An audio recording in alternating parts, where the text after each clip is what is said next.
Hi everyone, in front of me I've got VIVO IQOO 5 Pro, and let me share with you how to change the screen timeout on this device.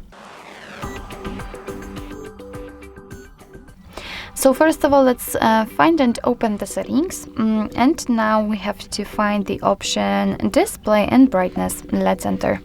Now let's scroll down just a little bit to find the auto screen off option. Let's enter, and here, as you can see, we've got plenty of options to choose from. We can set either 15 or 30 seconds, and it is, let's say, quite short time.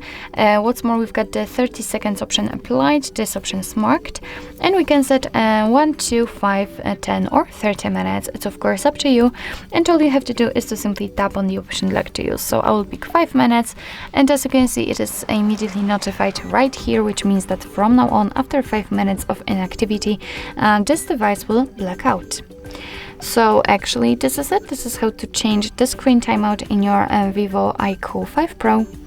Thank you so much for watching. I hope that this video was helpful, and if it was, please hit the subscribe button and leave the thumbs up.